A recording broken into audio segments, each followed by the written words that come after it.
Good evening. We welcome you to United in Liberty Radio. This is Dustin Harris and Joe Olivas, where we talk about principles, the proper role of government, and what we can do as United States citizens to support and uphold the Constitution, live lives of principle, and make sure that we are doing everything we can in our power to avoid leading our country down a path that has been heading for some time now. Dustin, how you doing tonight?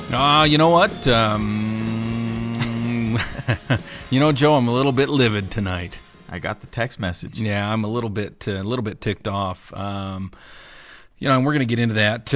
I'm supposed to say I'm fine, Joe. How are you? I'm doing great. That's good. I'm not livid. I'll try not to drag you down that rabbit hole. But who knows? I mean, after we discuss what we discussed tonight, I'm sure there's going to be some principles that were violated that we'll find out, and then. Well, you know what? And honestly, we talk a lot about United in Liberty and about the fact that we are a nonpartisan group.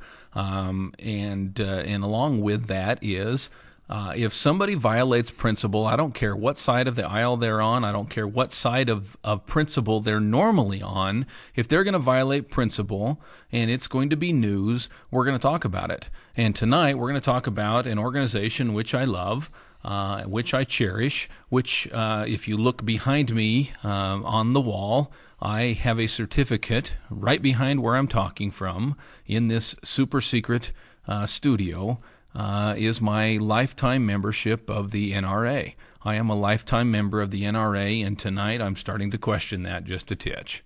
You question membership or just something that's gone on? Well, something that's gone on. I'm going to talk a little bit about that maybe later on after we go through this. But, honestly, I had to stop for a moment today and talk about or think about in my head back and forth. I don't just argue with you, Joe. I argue with myself quite a bit. And I went this back and forth today in my head a little bit of, do I want to continue to be a member of the NRA? I ultimately decided that yes, I do, and I'm going to go into that a little bit later. But let me set this up. Today, this is very fresh off the press. We've got a Wall Street Journal article, and I want to point that out. This is a Wall Street Journal article, okay? This isn't the New York Times. The headline, dated, again, this is their online version, dated April 17th, 2010. The headline, the NRA's political sellout. You know what? They hit it on the head. That's exactly what it is, and that's exactly what people are indicating. Let me just read to you from the article. This will help set this up.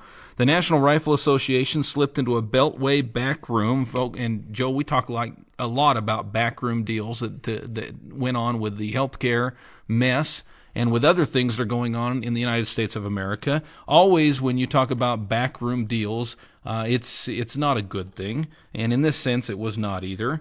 The NRA slipped into a Beltway backroom deal this week to cut a deal with the Democrats on their new campaign finance legislation. Now, what this is, it's called the Disclosure Act. They were going to vote on it today. I didn't hear whether or not they did. It's beside the point. This will tell you quite a bit about it. The author of the Disclosure Act on the Democratic side is no more or no less than Senator Chuck Schumer. Okay, that tells you quite a bit about what the bill is all about right there. Basically, you've got a situation where the United States Congress is trying to set up, and when I say the Congress, I mean the majority, the Democrats are trying to set up another McCain-Feingold bill. This is a bill that would basically squelch certain organizations from saying certain things.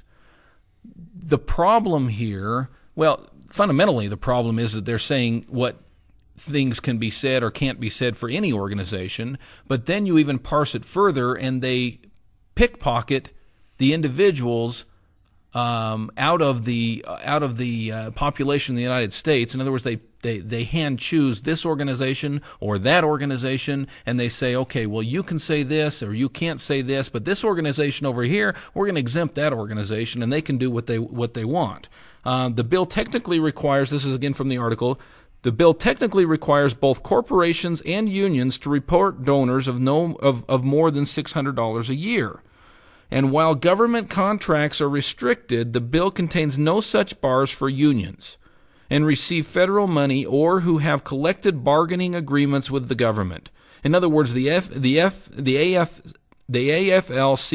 and the SEIU can continue to speak as loudly and as anonymously as they want. Problem: when you carve out the unions, specifically those that were mentioned, you also carve out, unfortunately for the Democrats, the NRA, because the NRA fits in that thing as well. So what they have done is they have cut a deal with the NRA, some backroom deal, basically saying, hey, and by the way, Joe, the NRA was pushing hard last week and the week before when this was going to the floor. They were pushing hard against this thing. Why? Because it would silence them. It would tell the NRA and Wayne LaPierre, the executive vice president, that they had to shut up on certain things. They couldn't do certain things at certain times of the year. They couldn't put certain commercials out there at certain times of the year, basically controlling what they could and could not say. Obviously, the NRA is going to have a big problem with that. And so what was happening was the NRA was pushing hard against this particular legislation. Nancy Pelosi, Chuck Schumer, some of the other leadership there in the Congress basically pulled Wayne LaPierre and some of his cohorts into a back room and basically said, hey, shut up. You guys have too much power. You're going to keep this from passing, and as a consequence, we're going to be in trouble here. So here's the deal.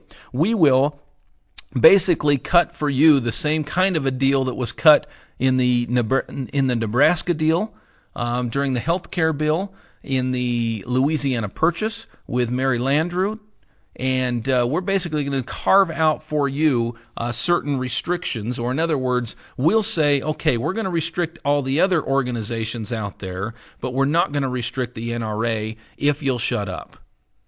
So we're not going to restrict you from speaking if you'll stop speaking. Yeah. In other words, stop speaking on this bill because we want the bill to pass. So we're going to cut out for you a certain piece of the pie and say to you, you can't speak out. In other words, let me back up. The piece of the pie that they're giving them, the cutback that they're giving them, the deal that they're giving them is we're going to exempt the NRA from the restrictions that this bill would entail. If you'll be quiet and let us pass the dumb thing. Just don't speak out against the bill. Right.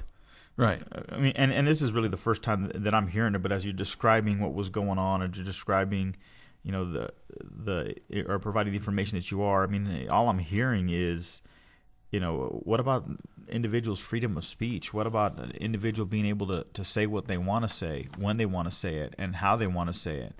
And this bill can't possibly be a constitutional bill. It can't possibly be something that's going to adhere to principle. It can't possibly be something that the regular people of the United States, and when I say regular people, I just mean every individual, this can't be something that they would want. Otherwise, no need to cut the backroom deal. Well, and the question is, why are the Democrats pushing so hard on it? I mean, that's a legitimate question based on what you just said, because it is unconstitutional. Even the Democrats are saying that it's unconstitutional. But as this article in the Wall Street Journal pointed out, the Democrats want this in place long enough that they can go through their midterm elections, go through the 2010 election season this fall. That's why they're pushing so hard to get it done right now, because if this is in place, it actually is a plus for the Democrats. It allows them to say certain things and the Republicans to not say certain things just because of the way that it's set up and the way that the unions and certain organizations are set up. It gives more power to the Democrats. It will allow them to be freer in their speech and the Republicans to be stifled. Even the Democrats are saying it's unconstitutional and will likely be turned over by the Supreme Court. They simply want it to be in place long enough that they can get elected in 2010. And I'm sorry, Joe, but the NRA is capitulating in this process by their silence. When they